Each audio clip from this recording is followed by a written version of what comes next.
హరీష్ అన్న గారిని మాట్లాడవలసిందిగా కోరుతాం. జై తెలంగాణ.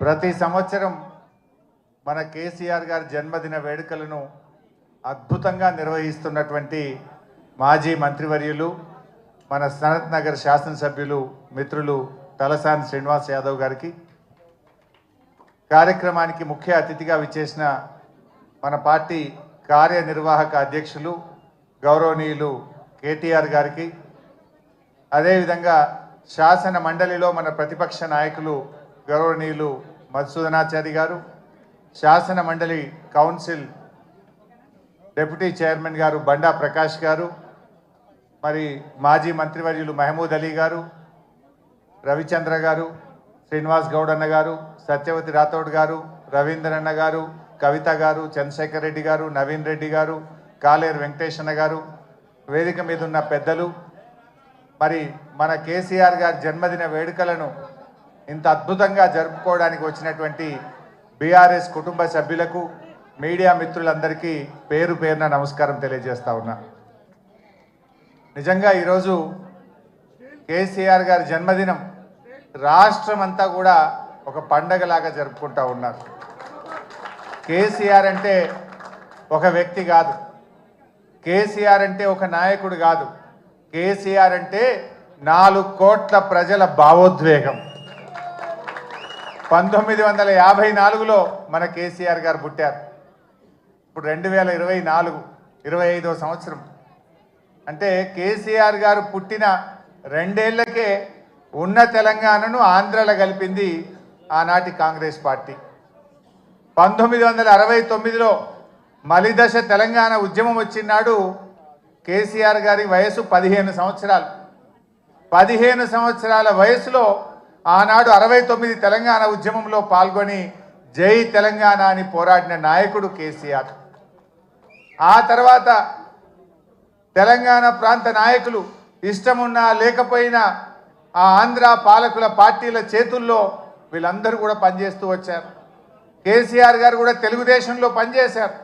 ఎప్పటికప్పుడు తెలంగాణ కోసం పార్టీలో ఉంటూనే మాట్లాడుతూ వచ్చారు.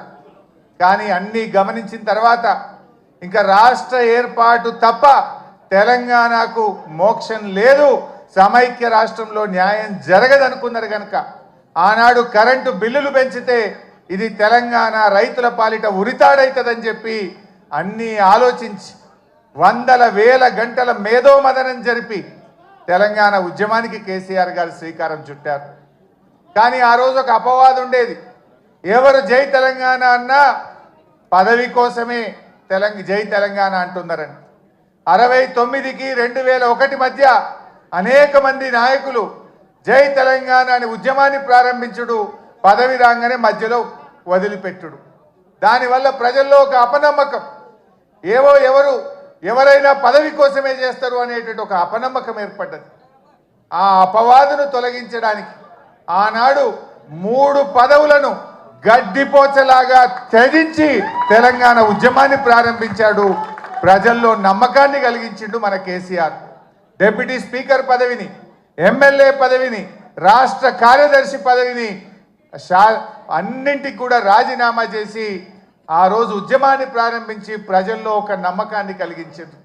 ప్రొఫెసర్ జయశంకర్ గారు మాతో అనేవాడు, ఎప్పుడన్నా మేము మాట్లాడితే నాకు కేసీఆర్ మీద సంపూర్ణమైన విశ్వాసం ఉంది, ఈయన నాయకత్వంలో తెలంగాణ వస్తుందని నేను నమ్మిన కనుక కేసీఆర్ వెంట నడుస్తున్నా, కేసీఆర్ను ఆశీర్వదిస్తున్నా అని జయశంకర్ గారు చెప్పారు. అంటే అట్లా జయశంకర్ లాంటి ఎంతోమంది మేధావులు కేసీఆర్ గారి మీద విశ్వాసంతో వారితో కలిసి నడిచిండ్రు. ఆ నమ్మకాన్ని కూడా కేసీఆర్ గారు నిలబెట్టిండ్రు. మనకు తెలుసు, నా అదృష్టం 2001 నుంచి కూడా కేసీఆర్తో పనిచేసే అదృష్టం నాకు దొరికింది. నేను చూసేవాడిని కేసీఆర్ ఎంత మదన పడేవాడో, ఎంత బాధపడేవాడో దగ్గరగా చూసేవాడిని.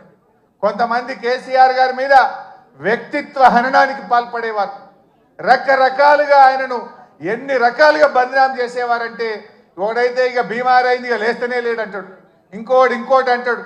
ఎన్ని రకాలుగా వేధించినా బాధ పెట్టినా వ్యక్తిత్వ హననానికి పాల్పడినా మొండి ధైర్యంతో ఆయన పోరాటం చేసిండు, తెలంగాణ వైపు అడుగులు వేసిండు. That is KCR. ఎక్కడ బాధపడ్డా, కుంగిపోయినా, వెనుకడుగు వేసిన, పదవులకు ఆశపడినా ఇవాళ మనం తెలంగాణలో ఉండేవాళ్ళం కాదు. ఇవాళ తెలంగాణ వచ్చిందంటే అది కేసీఆర్ గారి మొండి పట్టుదల, ధైర్యం, ఆయన పోరాటం వల్ల ఇవాళ తెలంగాణ వచ్చింది. నవంబర్ 29, 2009 ఇది ఇవాళ డిసెంబర్ 17 మనకు ఫిబ్రవరి 17 మనకు ఎంత ముఖ్యమో నవంబర్ 29 కూడా చరిత్ర పుటల్లో అంతే ముఖ్యమైన దినం.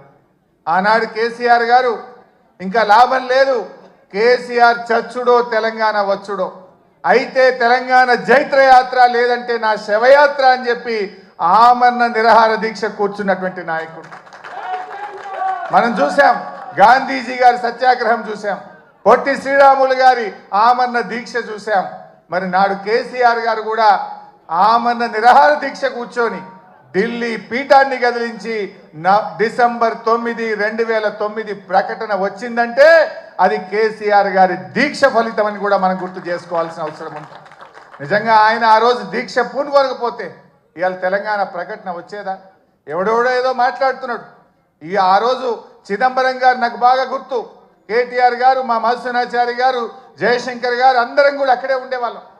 చిదంబరం గారు ఫోన్ చేసి ఢిల్లీ నుంచి కేసీఆర్ గారు దీక్ష విరమించండి, మేము తెలంగాణ ప్రక్రియ ప్రారంభిస్తామన్నారు. మీ మాటలకు మేము మోసపోం. మీరు స్పష్టంగా ఢిల్లీ నుంచి తెలంగాణ రాష్ట్ర ఏర్పాటు ప్రక్రియ ప్రారంభిస్తున్నామని స్పష్టమైన ప్రకటన కేంద్ర ప్రభుత్వం నుంచి చెప్తే తప్ప నా దీక్ష విరమించను అని చెప్పి కేసీఆర్ గారు చెప్పింది. అప్పటికి 11 రోజులైంది. మనిషి ఆ మంచం మీద నుంచి ఒక్కొక్కసారి వణుకుతో దాదాపు ½ ఫీట్ ఎగురుతూ ఉండే బాడీ, తన కంట్రోల్లో తాను లేదు. కానీ ఆ పట్టుదల మాత్రం సడలేదు. మా కళ్ళల్లో నీళ్లు తిరుగుతున్నాయి, ఎంతో బాధపడ్డాం. కానీ ఆయన మాత్రం కేంద్ర ప్రభుత్వం తరఫున రాష్ట్ర ఏర్పాటు ప్రక్రియ ప్రారంభమైందంటేనే దీక్ష విరమిస్తా అన్నాడు. ఆ రోజు మీరే రాసి పంపండి అంటే జయశంకర్ సారు తన స్వహస్తాలతో తెలంగాణ రాష్ట్ర ఏర్పాటు ప్రక్రియ రాసి ఢిల్లీకి పంపిండు. గదే చిదంబరం గారు ఢిల్లీ నుంచి అనౌన్స్ చేసింది. అది ఆ రకంగా తెలంగాణ తెచ్చుకున్నాం. తెలంగాణ తేవడమే కాదు, తెచ్చిన తెలంగాణను, అప్పుడే పుట్టిన బిడ్డను కన్న తల్లి ఎంత ప్రేమగా పెంచుకుంటుందో కేసీఆర్ గారు 10 ఏళ్లలో తెలంగాణను ఒక తల్లిలాగా తీర్చిదిద్దాడు. ఒక తల్లిలాగా, ఒక తండ్రిలాగా ఈ తెలంగాణను బంగారు భవిష్యత్తు వైపు అడుగులు వేసింది. ఏ తల్లైనా పుట్టిన బిడ్డను నాకంటే గొప్పగా ఉండాలని, బంగారు భవిష్యత్తు ఉండాలని ప్రతి తల్లి తన కొడుకు కోసం, తన బిడ్డ కోసం తపిస్తుంది. అలా కేసీఆర్ గారు ఈ సాధించిన తెలంగాణను త్రాగునీటిలో, సాగునీటిలో, విద్యుత్ రంగంలో ఏ రంగం తీసుకున్నా ఈ దేశానికి రోల్ మోడల్గా, అన్ని రాష్ట్రాలకు ఒక మోడల్గా, ఒక దిక్సూచిగా తెలంగాణను తయారు చేసింది. కేసీఆర్కు తెలంగాణకున్న బంధం ఇది పేగు బంధం, తల్లి బిడ్డల బంధం. కేసీఆర్కు తెలంగాణ ప్రజలకున్న బంధం. కొంతమంది తెలిసి తెలియక మాట్లాడుతుంటారు, కానీ కేసీఆర్ ప్రతి నిమిషం తెలంగాణ కోసమే ఆలోచించిండు. ఈ మధ్యలో రేవంత్ రెడ్డి మాట్లాడుతుండు, నేను 2020 మ్యాచ్లు ఆడుతున్నా అంటుండు. నువ్వు 2020 ఆడతావేమోగా, నువ్వు 2020 ఆడవు. వాస్తవంగా నువ్వు 2020 దేనికి ఆడతావు అంటే పైసల కలెక్షన్కి ఆడతావు. అసలు నువ్వు ఆడే మ్యాచ్ అంతా కూడా తొండి, నీదంతా తొండి మ్యాచ్ ఉంటుంది, తొండి ఎగ్గొట్టే మ్యాచ్. ఏంది నీ మాటల్లో తొండి, హామీల అమలులో ఎగ్గొట్టేది ఉంటుంది నీ దగ్గర. కానీ కలెక్షన్లో మాత్రం 2020 ఆడతావు నువ్వు. ఎందుకంటే నువ్వు ఎన్ని రోజులు ఉంటావో నీకే తెలియదు. ఆగమాగం ఉండవు నువ్వు. దీపం ఉండగానే ఇల్లు చక్క పెట్టుకోవాలని 2020 కలెక్షన్ స్టార్ట్ చేసినావు. కానీ కేసీఆర్ అన్నీ ఆడతాడు. ఆయన టెస్ట్ మ్యాచ్ అయినా అద్భుతంగా ఆడతాడు, వన్డే అయినా అద్భుతంగా ఆడతాడు, 2020 అయినా ఆడతాడు. ఎప్పుడు ఏదాడలో గదా ఆడతాడు. కేసీఆర్ ఎప్పుడు ఏదాడాలో ఆడతాడు. అవసరమైతే డిఫెన్స్ కొడతాడు, అవసరమైతే 6 కొడతాడు. కానీ ఇవాళ తెలంగాణ ప్రజలు ఏ పల్లెల్లో పోయినా, ఎక్కడ పోయినా ఏమంటున్నారు? మళ్ళీ కేసీఆరే రావాలి, మా కేసీఆర్ మాకు కావాలి అని ప్రతి నోట. ఇది నేనేదో ఉపన్యాసం కోసం చెప్తలేను. కారులో పోతా ఉంటే సిగ్నల్ పడితే పాపం ఉన్నది, ఇట్లా తలుపు కొట్టి అద్దం దించి సార్ కేసీఆర్ కావాలి, మళ్ళా మనమే రావాలి, వీడు బాగలేడని అది ట్యాక్సీ డ్రైవర్ కావచ్చు, ఆటో డ్రైవర్ కావచ్చు, అది ఎవరన్నా కానీ ఆ రోడ్డు మీద పోయే పిల్లలు కావచ్చు, మళ్ళీ కేసీఆర్ కావాలని మాట్లాడుతున్నారు. ఇది ఈరోజు తెలంగాణ సమాజం కోరుకుంటుంది. ప్రజలకు అర్థమైంది. ఎప్పుడన్నా ఎవరికైనా పిల్లలకు తల్లిదండ్రుల మీద కోపం రావచ్చు, కానీ ఆ ప్రేమ మాత్రం ఎప్పటికీ పోదు. కేసీఆర్ది తెలంగాణ ప్రజల మధ్య ఉన్నది తల్లి పిల్లల బంధం, పేగు బంధం. ఇవాళ అందరూ కూడా కేసీఆర్ని కోరుకుంటున్నారు. జనరల్గా ఏమంటారు, ఓటమి విజయానికి నాంది అంటారు. మనం మొన్న ఓడితే ఓడొచ్చు, కానీ రేపు భవిష్యత్తులో మరో 3 టర్ములు బీఆర్ఎస్ పార్టీ గెలవడానికి ఇది నాంది కాబోతా ఉంది. సరే, అది ఎప్పుడు వస్తాయా ఏమొస్తాయా రాని, కానీ అందరూ కూడా ఇలా కేసీఆర్ వైపు చూస్తూ ఉన్నారు.